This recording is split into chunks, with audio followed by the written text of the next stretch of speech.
Hey, hey, how's it going? Okay, I would like you to please, before I begin, take a look at my signs. Ooh, there's a shadow from, I'm not sure what, maybe the bag of apples. Okay, so, well,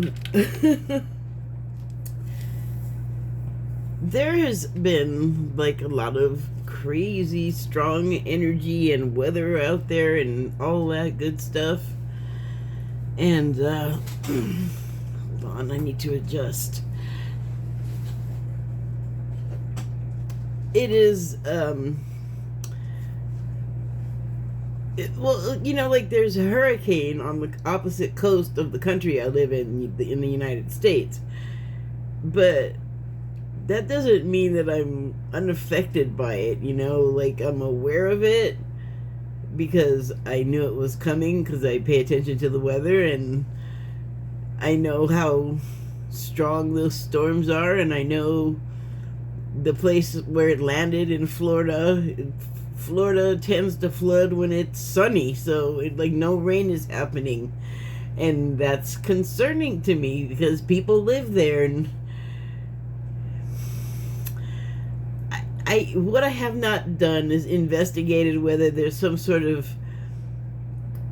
infrastructure provided for when the situation becomes unlivable, because you have to wear like scuba gear in your house.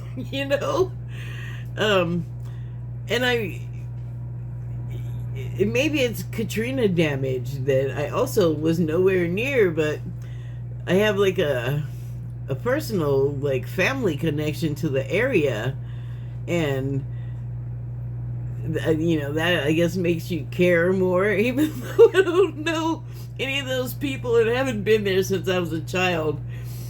I have a lot of relatives from the area, so I don't know, it's a whole thing. But I remember there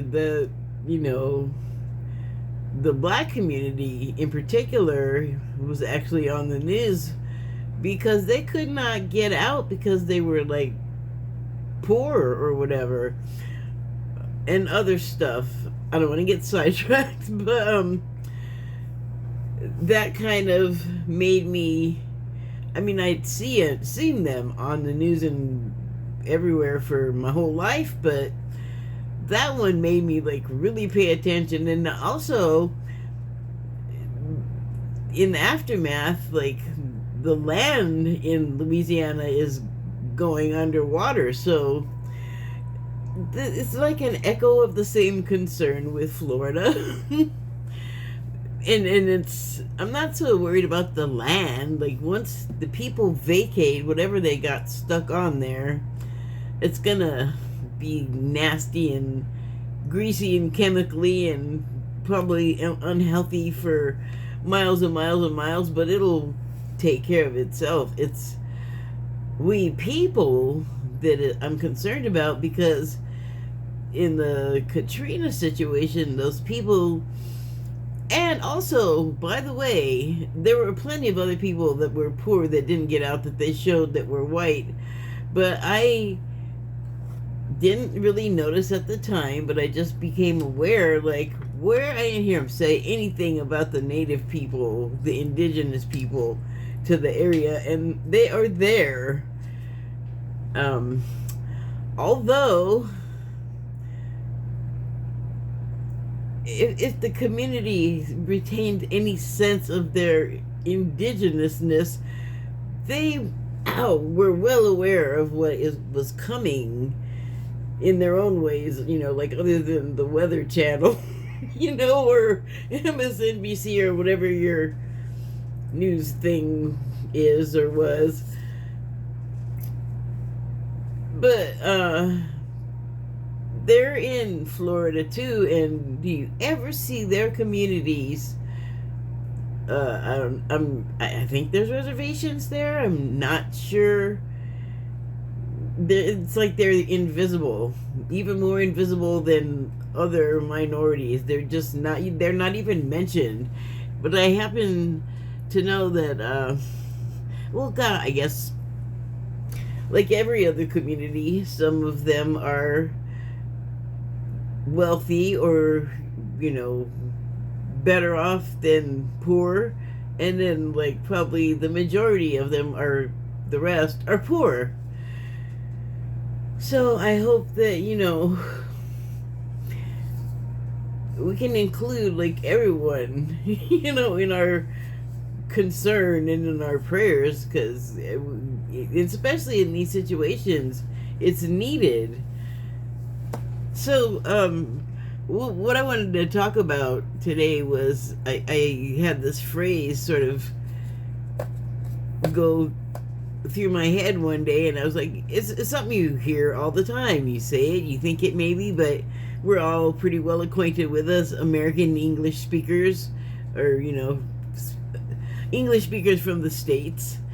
And the phrase is, the climate you create. Like, you create the climate. And I guess I got stuck on it because right now, in the midst of all of this hurricane stuff, after like blazing hot summers and super tall snows and everywhere in the winter, and just weather anomalies that are becoming like, okay, those strange things are happening a lot, so not so anomalous anymore. But still not the, you know, the general rule. But we seem to be trending in that direction. But are we recognizing that? So, the climate we create, let's keep that in mind for a second. Or keep that in mind, but hold on with it. Just put it aside for a second. Another thing happened recently, and well, there were a couple, and one I know was a dream. I remember waking up and being like, what the hell was that? So, or a vision. They had a dreamlike quality. It's not like a conscious thing that I saw anywhere. I know that because I don't know what the heck it is. So, against a dark background, there's sort of like a metal looking rod thing, but it could be a beam of light or a laser in front of this dark background. And then, not by any means that I can recognize, but there is this thing attached to it midway along. So if you imagine, like, I don't know what you see in your mind's eye as far as like your visual, but what I see, you can liken to like a screen, because it's some sort of a square or rectangle situation, and it's just in front of me. So, dark background, bar of light or metal going this way, sort of bisecting the frame, and then on the center of that, sort of this sort of situation happening, or actually it's more like this, because this thing, there's another thing in this picture that is in front of the bar, and it seems to be attached to the bar, but I don't know how, because I'm going to tell you what it looks like. So there's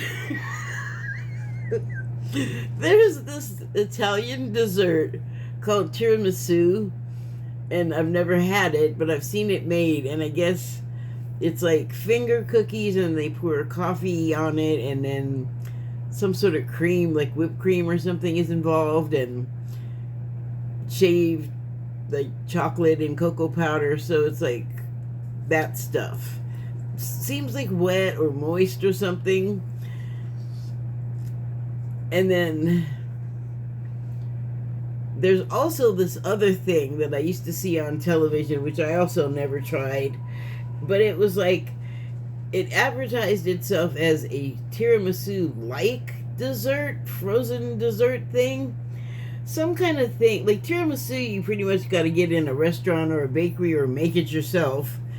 And it's well liked and it's well known, but it's not all over the place, at least not here. So this other stuff, it was like a frozen tiramisu like thing. So similar ingredients, flavors, I guess. It kind of looked like it, but it was like obviously like a mass produced super I don't know, they did a lot of stuff to it to make it, you know, be able to last in the store and be like similar to the genuine article. But like I said, that's like seems like a wet or moist situation, so that can't last too long. That seems like something you gotta eat or throw out. Like it'll just liquefy and be gross, right? So the thing on the bar, yeah, really, all of that actually has to do with the bar in this weird space. So the thing on the bar looks like this frozen tiramisu, like frozen dessert thing, okay? Only seen it on the commercial. I don't know why I need to emphasize my unfamiliarity with this stuff, but I feel like the details are somehow important. But okay, so then I see this, and I'm like, what the hell is that? You know, like that makes no sense. And then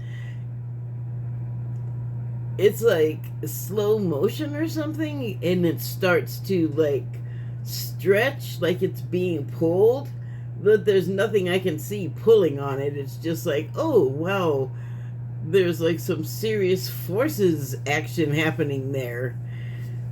And it kind of like gradually rips apart, and it's a very wet situation. Like it's kind of stretches before it breaks. Not like cheese necessarily, but almost like if you slowed down dripping paint. That's the best I can do. And then it, you know, separates. But, you know, in the process of the final breaking apart, you can see like the ends, well, you can see the threads become ends and like snap back to their individual halves, I guess.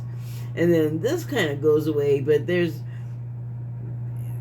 the stuff like the after snap, the after separation stuff. There's like droplets, and I don't know. It also reminds me of like when those films of astronauts like consuming liquids in space, and they're just little bloops floating around. It had that quality too, but I don't think it was space. It really, I don't even know. Like, okay, like it felt like a medical facility. I don't know what the heck. See, what does that mean? Okay, I just want to make you aware of that. So, okay.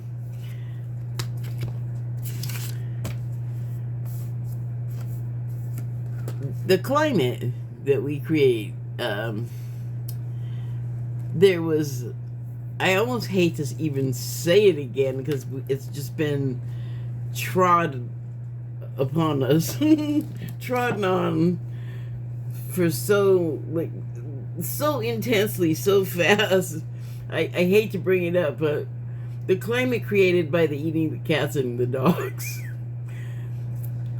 Yes, I'm laughing because the parodies, but the reality of the situation was that it created a lot of fear based on misinformation, and like people knew it was misinformation, so it was propaganda.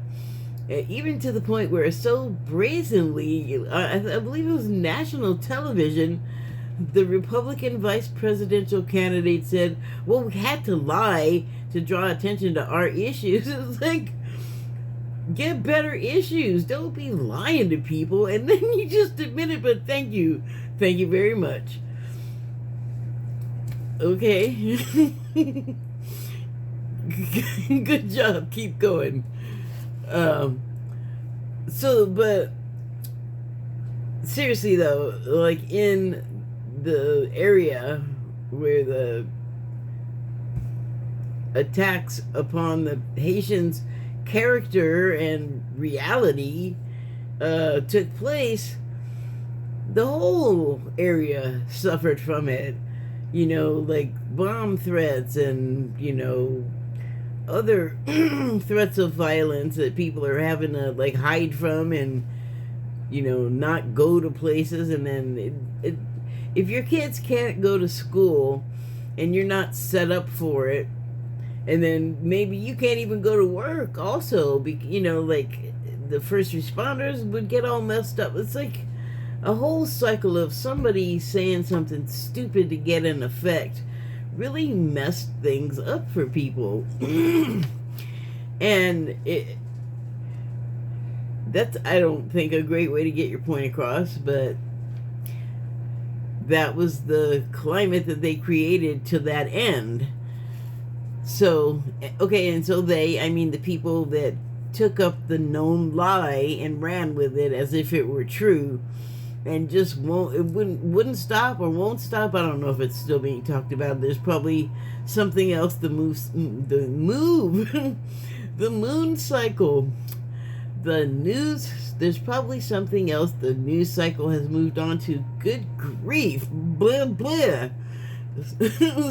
So then the next climate created is about Green's directed weather attacks.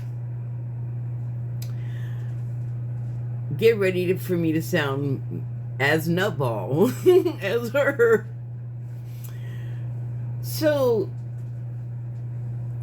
once again, it's a case of somebody trying to talk about something that they don't possess the ability to articulate clearly, or as if they themselves understand what they're saying.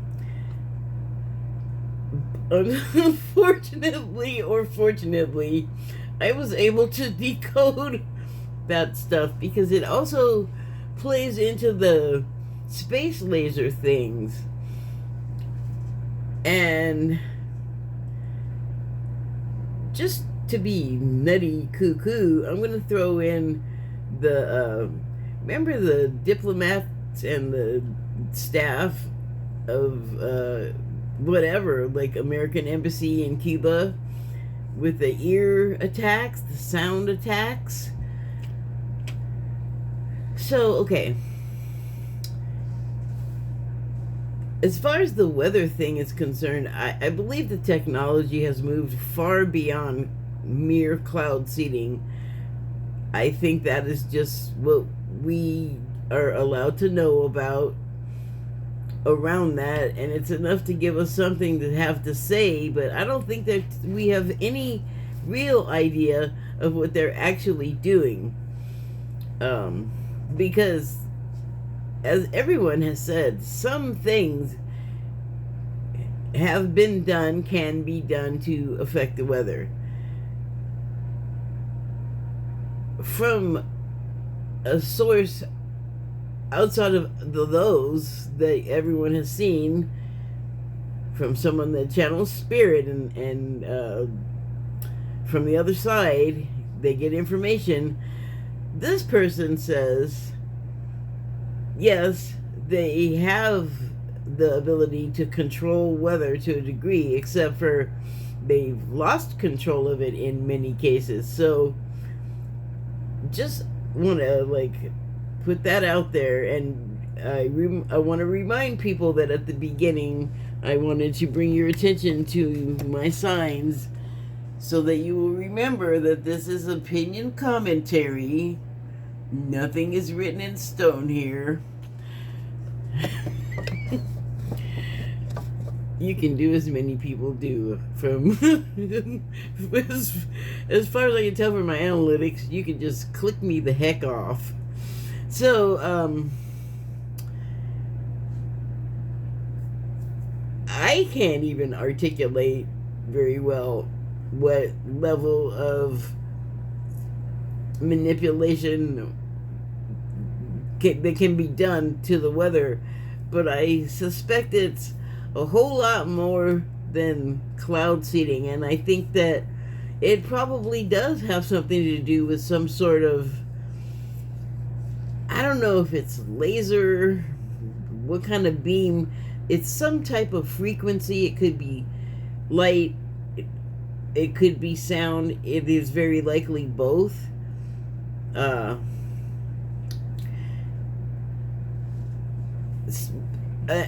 and the reason why I am mentioning the Israeli space laser thing is because things that happen to us can be attacks, and they will not tell you that that's what that was. So what she could have meant was that it was an actual attack from Israeli technology.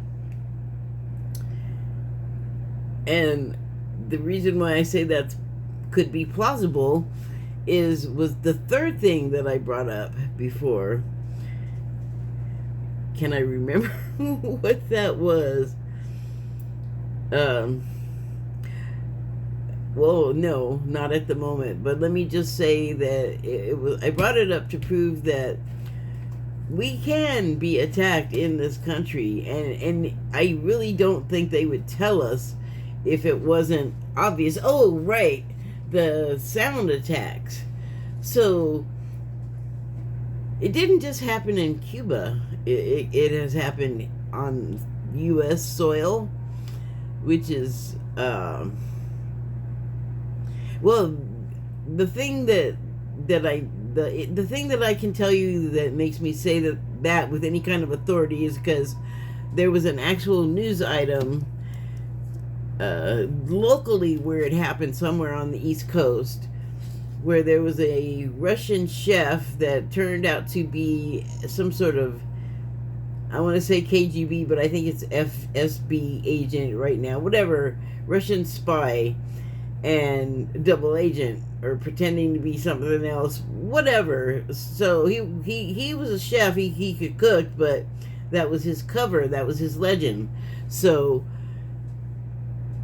he ended up getting pulled over and caught with equipment that was like a remote like you could carry it around with you, device that transmitted the sound thing that really messed people up, like caused like injury deficit that they I don't even know if they'll get it back, because you don't hear about what happened to those people that got buried. And the last I heard on the news was science was trying to say it was cicadas.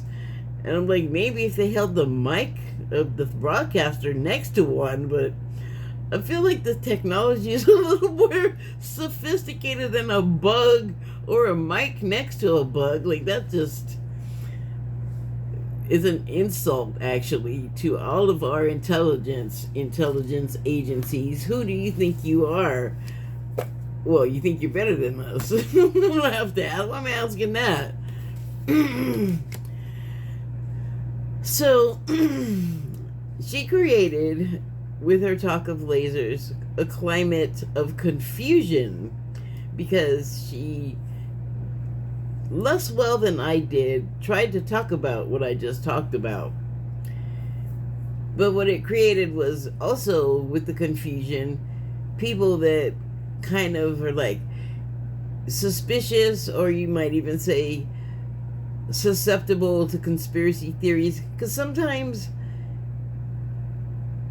we find out the theory was an actual. So, I mean, it's happened before many times in the past, and we forget that. I'm not gonna list that right now. I got other stuff I want to get to. So, okay, and that's a propaganda. It's a fear tactic. it's not even a false flag. It's an actual flag, but it's it's there to mess you up. It's there to scare you. It's there to keep your mind off of what's really happening, which is a whole elaborate fabric of, like, what is the magic term? Whatever. Don't look here. Don't look over there. Don't look here. Nothing to see here. When clearly there is something to see where they're trying to get you to don't look. This is not the thing you want to look at. You get it? Okay, the climate we create around ourselves. Spotlight on behavior. I have been meek and passive, expecting cooperation and being disappointed. This makes me unwilling to put up with people and things that are not meeting my approval or expectations. Oh,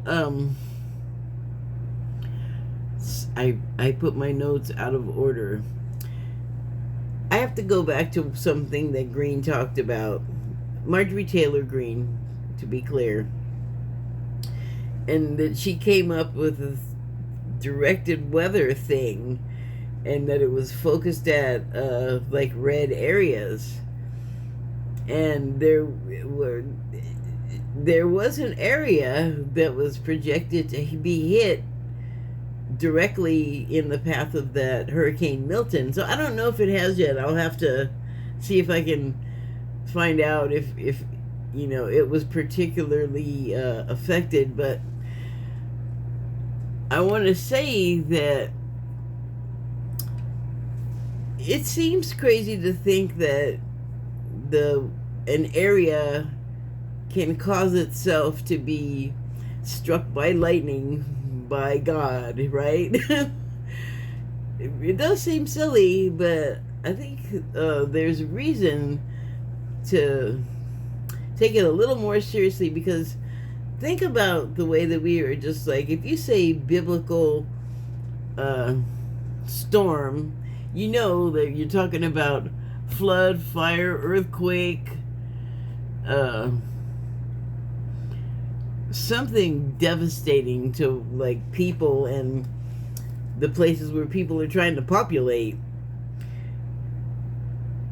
And in those biblical tales, or retellings, I should say, because let me go on. In these biblical retellings, what usually causes the huge thing that wipes out a bunch of people, the flood that you require, like, special instructions from, like, spirit to know when to get out of Dodge and what you need to take with you and how to do, you know what I'm saying? Like, there's a actual basis for that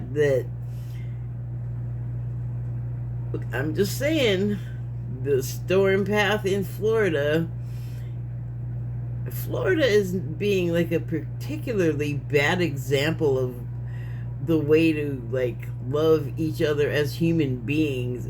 Sounds like just a really dangerous place to be for races, to be honest. Any kind of minority, I feel like.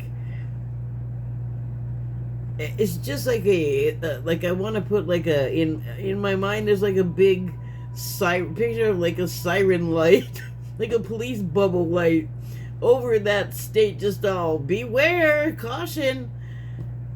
So it's not the only place that's like that, but I mean, it has everything. It's not just the weather. It has, like, a bunch of a high concentration of, like, people that can't live near schools and other felon types that live rough because the climate allows them to, which is, hey, I mean, maybe they can make themselves comfortable living in these wilder areas that I don't know what it's like to live there, but okay. Don't go dark. So, oh, but like the government is insane. Like you can't say certain words. You can't do this, you can't do that, and everybody has to live with this. And this is like the next virus that politics is trying to, conservative right-wing politics is trying to inflict on everybody.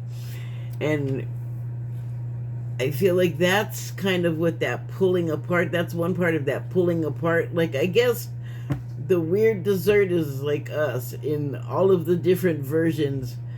So, like, the politicians want to pull us away from knowing stuff, so they're giving us bad education, and they're pulling us away from, like, women having freedoms over their own, like, having their own agency and autonomy over their own bodies.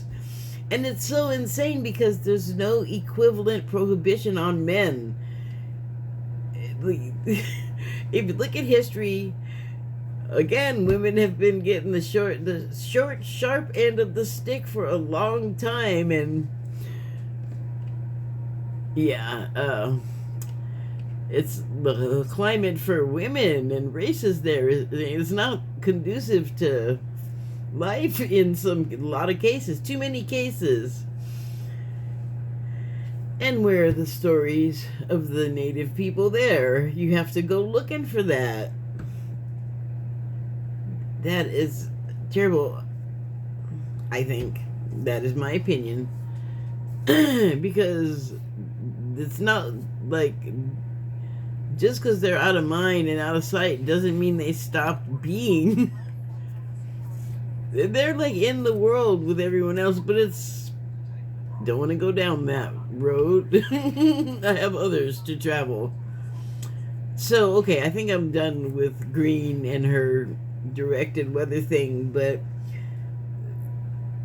it made me think of the biblical storms and why did they happen in the Bible? Because the people were messing up. Like, I was like, no. Dang it, I could let you people alone to, like, try to learn and do stuff, and every time I turn around, you're up to no good again, and I gotta wipe the slate clean and wash it clean, and if you're not smart enough to get out of the way, well, I guess that's your ticket.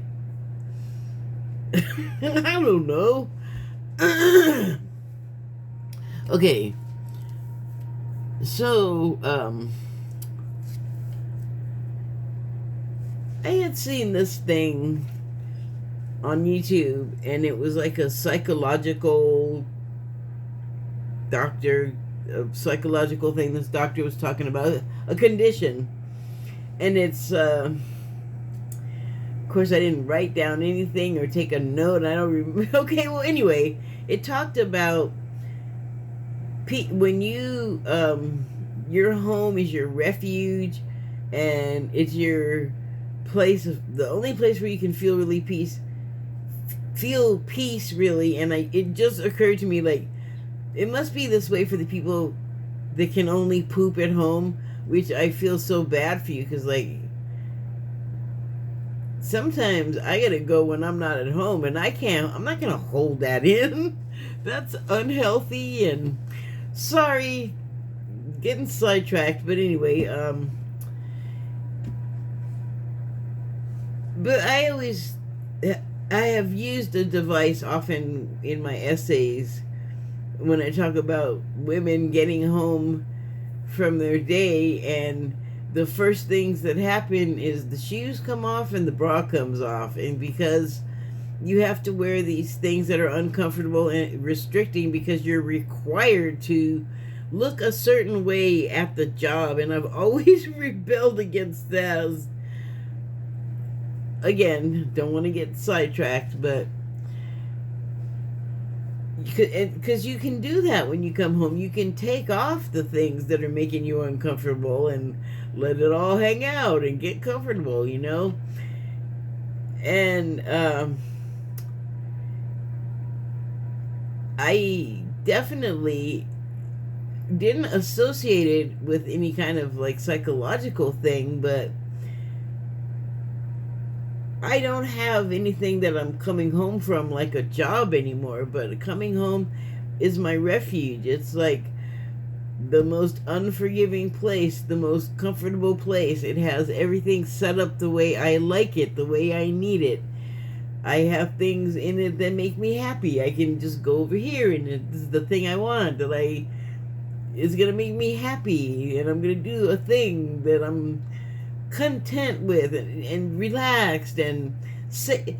You basically, this thing was like, uh, yeah, you're having like a condition. You might say agoraphobia, except you do come in from outside, so it's not that. But I mean, I thought that I was just like making myself a nice place to be, and isn't that what you do for where you live? But sometimes I feel like it's very plain my place. Like as far as like decorating and fancy and all like that, it's like I got some furniture. It doesn't match, but it's functional, and do I care? I mean, if I had money, I guess I would do better, but I don't know. The point is that it's like almost like an unhealthy thing, I guess, is the way it was reading, that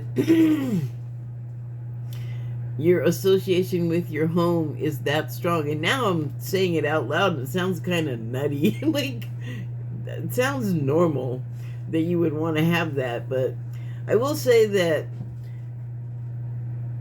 I often have people come in and say, just right off their cuff, it smells so good in here. And I'm like always frantic to make sure that it does, because reasons.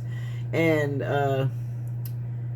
or that they feel like so comfortable, or they'll come in and go, oh my god, it's a whole different vibe in here, which I love. I feel like success in creating this nice relaxing climate, nice place to be. So I think that we all do that in our own ways around ourselves. We may not all have the condition, but I mean, I was talking to someone about this recently, and like I have definitely curated my area, like when I go out, and this is what I guess made me kind of realize I might have this condition, is like when I go out for my exercise and I'm by myself, I'll generally slap on some headphones or earbuds or something to make it clear that I can't hear you. I don't want to be talking. And I try to like just go do it. And it's a meditation for me. And so I don't want to be actually stopped or talking to people until I'm ready to. So I guess it's like I take a little trailer with me from home, a mini home, and just build it around me. But often I just want to get out there and enjoy being outside, but interacting is not what I want to do much. But I do have to say, I'm very pleased that recently I met two of my neighbors and I was able to get permission to give their dogs treats. So I was very happy about that. And that is what I enjoy doing. The dogs are uncomplicated. They don't,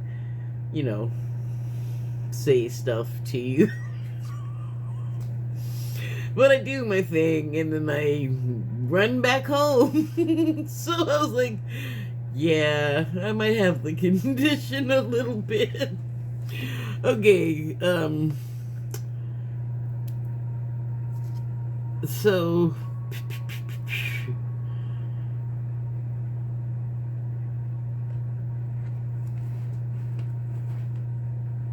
okay, so I had wanted to talk about two people worried a lot about the future, and for some reason voting is like coming up when I started to talk about this. But I mean, it kind of does apply. But as far as the hurricane being damaging to human lives, it's for the, like, I had watched something before this, as I often do. I was watching Linda G, and she started talking about this, and then Sterling had said it, oh God, probably a couple of months ago now, and I guess I've been thinking about it, and it would tie into voting and making a difference. God, this sounds so calculated, and listen, it's not mine, it's just coming to mind. So when the hurricanes happen, lives are lost, but what they both said, and it made sense, it's totally like ringing true for me. Been a lot of conversation about who's gonna stay and who's gonna go from this life. And the hurricanes, the ones that leave in hurricanes have elected to. So it's their blueprint, it's their current plan, because you can alter your blueprint / contract if it's just like, I cannot handle this stuff anymore, like wars, and everybody hates everything, and you gotta have a gun, and you gotta kill it and cancel it and eliminate everything, and there is like, it's so what I'm saying is, people are gonna leave. It is gonna affect voting, I think. Think about it. I'm not trying to be crass or gross. It's just the truth. Like, people that would have voted ain't gonna be around to do it because they don't even want to bother with any of it anymore. So I don't know. Just felt like that needed to be said. And I did pull some cards. What am I doing here with time? Oh, sorry to make you look up my nose. Not bad. Okay. So, I pulled from the Shaman's Dream Oracle deck the number 29 card, Horned Cactus, Resourcefulness. This always makes me think of what Mel Gibson said to Robert Downey Jr. when he was going through getting clean, and it was, you have to hug the cactus in your recovery because it requires you to look at yourself and like see what is my problem. But this is a different version of that. This is like, in the climate that we're in, we have like this intense weather, and it's like biblical stuff, and not everyone is gonna go because of the weather condition. Like, other people are gonna stay around, and some people stayed in their areas. Still talking about Florida and Hurricane Milton, and some people left. And both, though, show resourcefulness on the part of those people, because either path is gonna lead you to something, and new beginning either way. If you stayed, you're starting out all over again. That's a new beginning. Or if you go somewhere else, you're doing it in a new way, and that'll be unknown. And both are gonna be, especially in the wake of a hurricane, unless you're well off or well to do, it's going to be a little difficult. You're going to have to adapt and make changes. So I guess it's like, get ready for that. I mean, not like you haven't had warning. Okay, and so, still talking about the hurricane with that last comment. The next card I pulled was the number 8 card. 8 in tarot represents power, and it's the card with the woman holding the lion as if she's going to stick her head in its mouth, and she obviously feels fine doing it. The lion is not rearing up with claws out to grab her and bite her, so it seems cool. She seems to have if not a level of control, a level of compatibility and complicity with the lion in the tarot image there. So this card is Crown Games and Right Use of Power. I feel like this form is feminine, and if you'll notice her for some reason her head is removed from her body. Off with her head. The golden queen of dragonflies and butterflies. Well, anyway, so she's like Earth Mama, Empress of the natural world or something. You know, for these floods and things to happen, speaking of complicity and compatibility, the heavens and the earth work together. Like the lightning, like it looks like the lightning is coming from the sky, but it actually originates from the earth. And then it goes up into the clouds and does its directed energy beam stuff. But right use of power. Actually, that would be letting nature take its course and not creating this climate of calamity. And, you know, we have a lot of control over things, some of us, because right use of power. I've been talking to people that are unaware of the fact that a lot of common foods here in America are banned in other countries. Why would that be? Is what I'm usually asked. And it's like, because they think it's poison. They think it's garbage and trash and bad for their people. And it is. Look at us. Look at Americans.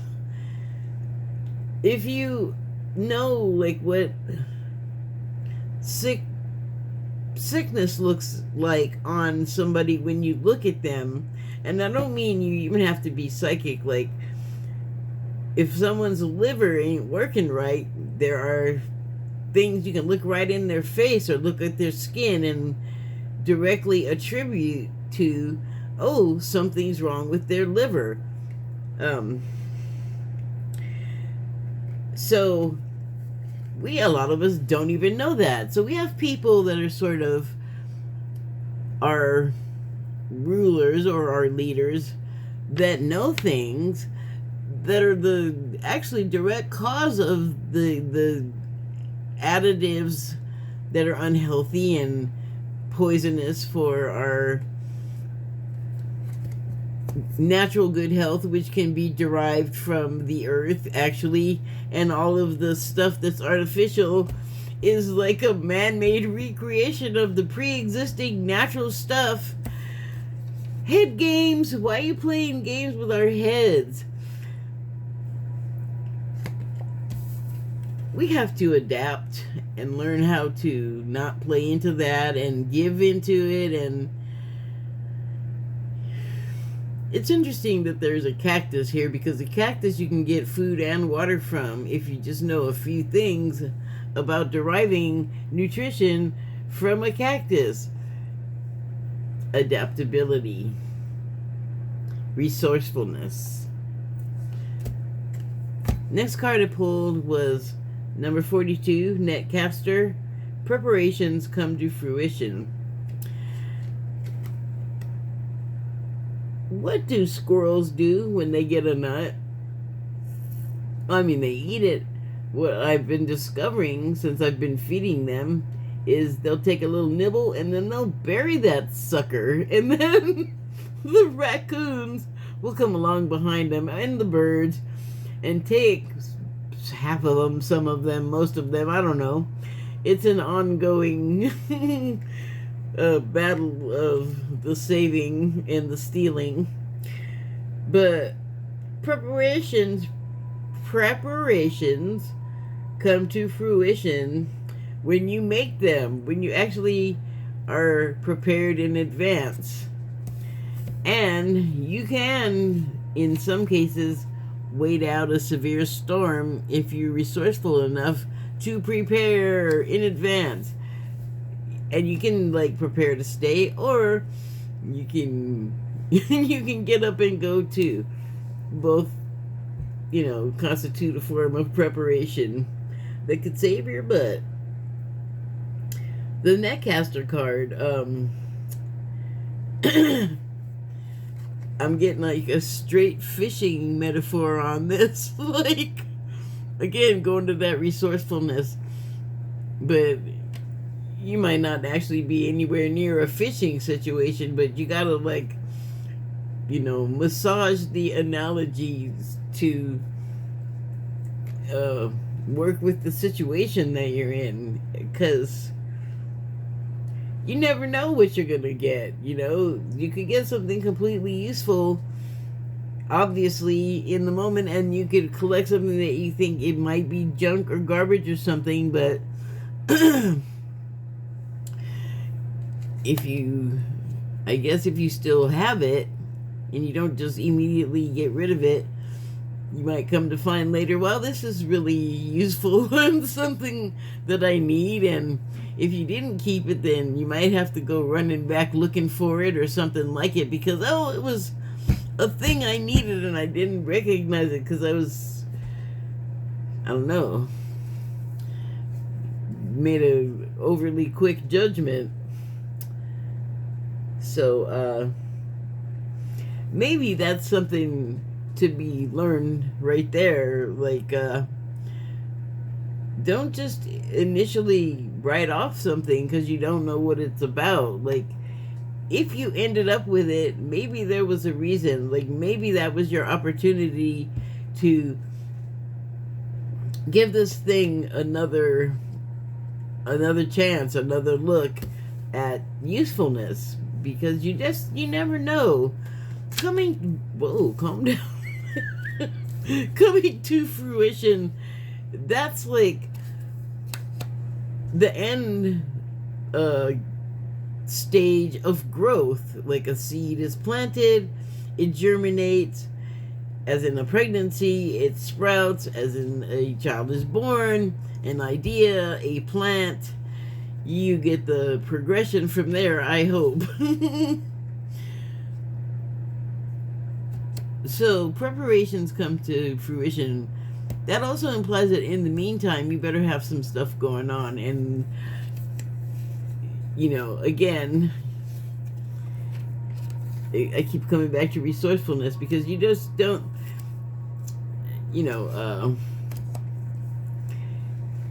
times might get lean while you're waiting for stuff to come to fruition. Okay, moving on. The next card is number 57, and it's the Unmarked Trail, and it's Revelation. So, if you'll notice, this picture is of some sort of formation, but is actually a reflection.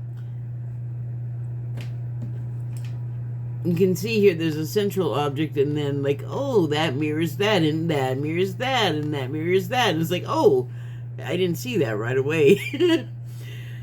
And so this is like the trail that was there ahead of you was gone, and the reflection, what I'm getting about it is that it's self-reflection, and you can see yourself where you've been, where you've gone. And since the trail is unmarked, because perhaps a hurricane just completely blew and washed it away, rivers change course, land masses change. Africa is like breaking into pieces. Check that out. It's been happening for a while, and then all of a sudden, I guess in the last, I actually don't know how long ago the video was from, because now YouTube only puts how many views and not how long ago something aired. Thanks for giving less information. Oh, right. I have something else I wanted to touch upon. Oops, that's not how you spell it.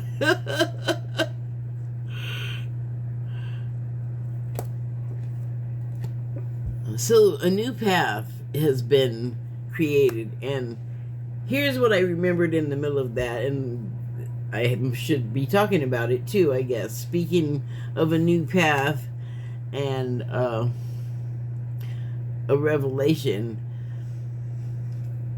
something becoming clear, something becoming introduced to us. There's I'm not even sure what to call it. I guess a foundation called the Wayback Machine. So the Wayback Machine is a term derived from a cartoon called Mr. Peabody, Sherman and Mr. Peabody, and it was part of a cartoon show, so it wasn't like the main show, but it was about a dog that was a super genius that had a boy that I assume was its owner, and the boy was like, the dog was the boy's mentor, and the dog had a time machine called the Wayback Machine. So that's where the name comes from. So what it is today, because that show aired when I was a child in the 70s, so the 1970s. So it's a term that people older will know about, but it is the creation of a guy in Canada that was sort of like a backup to the internet, because, well, I'm not sure why he decided to actually I do know. So he wanted to make sure that the internet was free and available to everyone, and so he began collecting it and I guess like making a copy of it, but like an online available source, because later, after he made it, there began to be censorship here, I'm sure other places, but information that had been there was getting wiped, and stuff that was like getting out that certain people, I guess some they people didn't want to get out, that was damaging to them for whatever reason. So censoring, we're supposed to have like, what is it, free speech, and that's like just information on the internet, like the directory is getting censored. It's getting ridiculous. The censorship is getting ridiculous. Not to dwell on that too much, but the Wayback Machine is under attack. It's been hacked. It's been threatened. It's monitored, and I don't know if the guy had a backup. I don't know if he had a closed gap situation to save vital information on. I don't know a whole lot about computers, but I'll tell you that closed gap is not hooked up to the internet, can't be hacked. And I should hope there is some sort of situation like that where he had like a backup or several, because it sounds like this is a really targeted attack, speaking of directed attacks. And I'm not sure exactly the significance specifically of it, but generally it's a part of what's been happening, and I am not a fan. But we have to get through it, and so we just gotta just try to not be subjected to, don't get sucked in by the mind games, and remember that artificial, you want to have as little of that as possible, including information, but you gotta rely on your resourcefulness. You gotta like cast about for that which is gonna nourish you mentally and physically, and you gotta do it, because it's just feels like it's wise. It seems like a wise thing to do. Like, every precaution you could take, it's not gonna hurt, right? And so the last card I pulled was number 54, and it is The Crossing. The subtitle is Initiation. Well, This makes it look like, holy moly, that's kind of bleak and scary, and that land bridge actually looks kind of brittle. I would definitely want to caper across that as lightly as possible, but not looking down, and really I don't want to look up either because it looks like the glare is just awful. And having this feels like it is like having come to the end of something, because when you are an initiate, you have, I hope it means you have gotten to the end of some part of education and it's not the beginning of it. But the crossing indicates a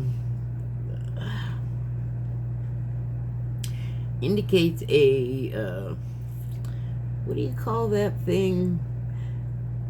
Passage of something when you're a youth and you go through a passage of initiation, but eventually it ends because you've gone through a bunch of stuff and you've learned a bunch of stuff, and it happens over and over like it's a never-ending cycle. But it's not a bad one if I mean, everything is shaped kind of by the way that we view it, the way that we create it, the climate we put around it.